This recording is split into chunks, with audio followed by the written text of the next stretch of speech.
안녕하세요. 오늘은 박용호 저자의 존 웨슬리 속회론, 발췌문을 통해서요. 250년 넘게 생명력을 이어온 존 웨슬리의 소그룹, 속회에 대해 깊이 파고들어 볼까 합니다. 이게 그냥 조직만 만든다고 되는 게 아니잖아요. 어떻게 그렇게 오랫동안 강력한 힘을 유지했을까요? 네, 맞습니다. 바로 그 점이 핵심인데요. 박영호 저자 분석을 보면 참 흥미로운 게 웨슬리가 처음엔 아주 현실적인 문제, 그러니까 재정 문제 해결 방안에서 이걸 시작했다는 거예요. 근데 그게 결과적으로는 이전과는 완전히 다른 아주 강력한 영적 성장 시스템으로 발전했다는 거죠. 아, 시작은 되게 현실적이었군요. 네. 그래서 오늘 저희는 이 속회가 어떻게 태어났고 또 어떤 독특한 구조로 운영됐는지, 그리고 그 중심 목표였던 성화가 대체 뭘 의미하는지 이런 걸 좀 집중적으로 살펴보려고 합니다. 아마 개인의 신앙 성숙뿐만 아니라 공동체 변화까지 이끌어낸 그 비밀을 좀 엿보실 수 있을 겁니다. 네, 시작부터 흥미롭습니다. 조직만으로는 부족하다. 이 말씀이 참 와닿는데, 근데 웨슬리 이전에도 소그룹은 있었잖아요. 예를 들어 모라비안 교도들의 밴드 같은 것도 있었는데 왜 웨슬리의 속회만큼 오래가지 못했을까요? 뭐가 달랐을까요? 아, 그거 아주 중요한 질문이십니다. 웨슬리는요, 그 모라비안 교도들의 생각, 그러니까 정적주의라고 하죠. 한 번 중생하면 영적 성장은 사실상 멈춘다. 이런 생각에 굉장히 강하게 반대했어요. 웨슬리가 봤을 때는 신앙은 그냥 멈춰 있는 게 아니라 계속해서 성장하고 거룩해지는 과정, 즉 성화여야 한다고 본 거죠. 아, 성화, 계속되는 과정이군요. 네. 그리고 당시 영국 성공회가 좀 형식에 치우쳐 있었는데 웨슬리는 그런 모습과 달리 정말 살아있는 복음 전파, 또 성령의 역사가 있어야 한다. 이건 강조했던 게 웨슬리 운동의 어떤 근본적인 힘이었습니다. 아하, 그래서 웨슬리가 그 옥스퍼드 시절 홀리클럽에서도 새벽 기상, 기도, 성경 공부, 금식, 또 구제활동 이런 엄격한 규칙들을 강조했던 거군요. 단순히 규칙 지키기가 아니라 진짜 성화를 위한 실천이었네요. 그렇죠. 구체적인 실천이었던 거죠. 근데 이 속회가요, 처음부터 이런 신앙 훈련만을 위해서 만들어진 건 아니라는 점이 저는 좀 놀라워요. 1742년에 브리스톨에서 시작됐다면서요. 네, 맞습니다. 그게 참 재밌는 부분인데 브리스톨에 뉴롬이라는 건물을 지었어요. 근데 그 건축 부채가 생긴 거죠.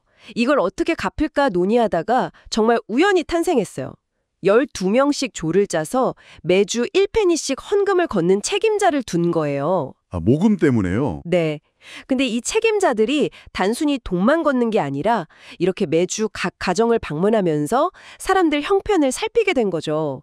영적인 거든 실제적인 거든 돌보는 역할을 하게 된 겁니다. 웨슬리가 이걸 딱 보고 이거 효과가 있네 하면서 바로 이걸 체계화해서 속회제도로 만든 겁니다. 와, 필요과 조직을 만들고 거기에 영적인 의미가 더해진 거네요. 진짜 실용적이면서도 깊이가 있네요. 그렇죠. 그 뉴룸 건물 이야기도 재밌던데요.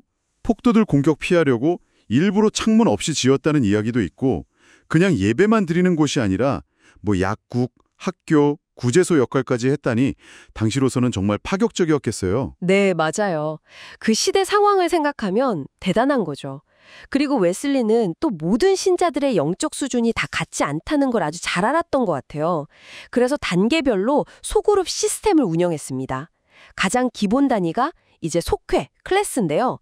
이건 모든 신자가 참여하는 거고 매주 모여서 영적 생활 점검하고 교제하고 교육받고 여기에 집중했죠. 네네. 그리고 꾸준히 참석하는 사람들한테는 3개월마다 회원표라는 걸 발급해줬어요.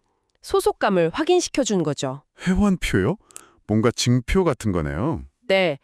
근데 만약에 3번 이상 이유 없이 빠진다. 그러면 명단에서 제외시키고 참외자반이라는 곳으로 보냈어요. 아, 참여자번이요. 그건 벌 주는 건가요? 아니면? 아, 그게 단순한 징계라기보다는요. 회복을 위한 시스템이었어요. 거기서 진심으로 회개하면 다시 속회로 돌아올 수 있었습니다. 일종의 재교육 과정 같은 거죠. 아하, 단순히 내치는 게 아니라 다시 돌아올 기회를 주는군요. 그렇죠. 돌봄과 책임이 같이 있는 거죠. 그리고 속회보다 좀 더 깊은 나눔을 원하는 사람들을 위해서는 반회라는 걸 또 뒀습니다.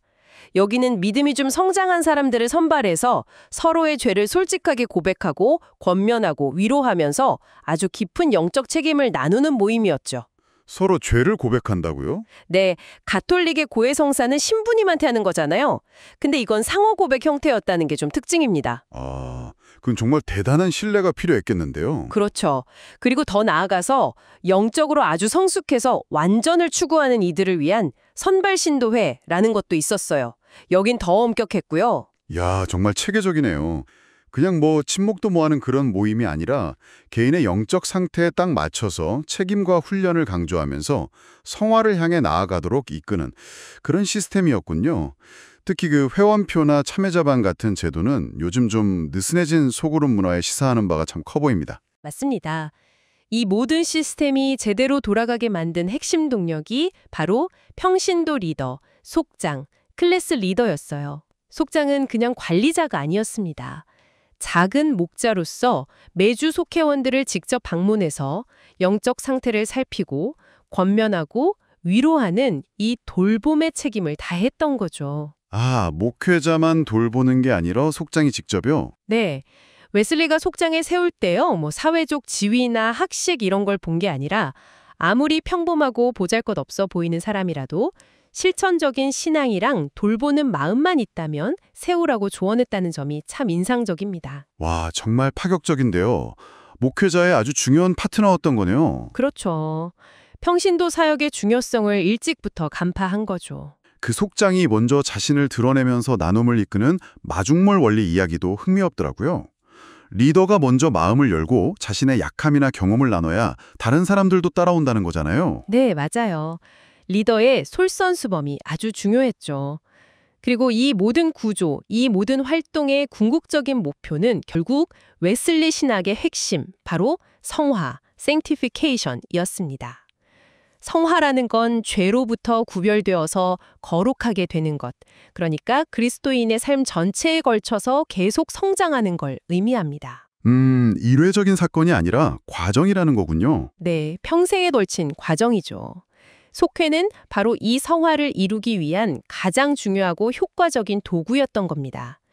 그리고 중요한 건 단순히 개인적인 경건 훈련만 강조한 게 아니라 가난한 사람들을 돌보고 교육하는 것 같은 사회적 책임까지 함께 강조하는 통전적 성화를 추구했다는 점입니다. 아, 개인의 거룩함과 사회적 책임이 함께 가는 거군요. 통전적 성화. 네, 균형이 중요했던 거죠. 결국 그냥 겉으로 보이는 어떤 종교 활동이나 교회 크기 키우는 거 이런 거에 집중한 게 아니라 정말 한 사람 한 사람의 내면적인 성숙 그리고 거룩한 삶으로의 변화, 즉 성화를 목표로 삼았기 때문에 웨슬리의 속회가 그렇게 오랫동안 생명력을 유지할 수 있었던 거군요. 성화가 곧 종교 그 자체다. 이 웨슬리의 말이 정말 마음에 와닿네요. 네, 그렇습니다. 네, 오늘은 존 웨슬리의 속회 시스템에 대해 정말 깊이 있게 살펴봤습니다. 들어보니까 정말 현실적인 필요에서 시작했지만 단순한 조직 관리를 넘어서 개인의 성화와 공동체의 성장을 위해서 아주 체계적인 돌봄과 훈련, 그리고 상호 책임감이 놀랍도록 잘 결합된 모델이었다는 생각이 듭니다. 맞아요. 속회는 그냥 소그룹 운영 기법 이런 차원이 아니라 돌봄, 세움, 그리고 증인으로 만듦, 이 세 가지 사역 원리가 조직 원리와 하나가 되어서 정말 살아 숨쉬는 신앙 공동체를 만들려고 했던 웨슬리의 비전 그 자체라고 할 수 있겠습니다. 특히 평신도 지도자인 속장의 역할이라든지 단계별 영성 훈련 시스템은 오늘날 우리에게도 여전히 큰 영감을 주는 것 같습니다. 네, 여러분은 오늘 이야기 들으시면서 어떤 생각이 드셨나요? 지금 이 시대에 우리가 함께 성장한다는 것은 과연 어떤 의미일까요? 웨슬리가 그토록 강조했던 서로에 대한 깊은 관심과 책임의 정신을 오늘날 우리의 공동체나 혹은 개인의 삶에 어떻게 적용해 볼 수 있을지 잠시 한번 생각해 보시는 시간을 가져보시는 것도 좋겠습니다. 다음 시간에 저희는 또 다른 흥미로운 자료 분석으로 찾아뵙겠습니다. 감사합니다. 감사합니다.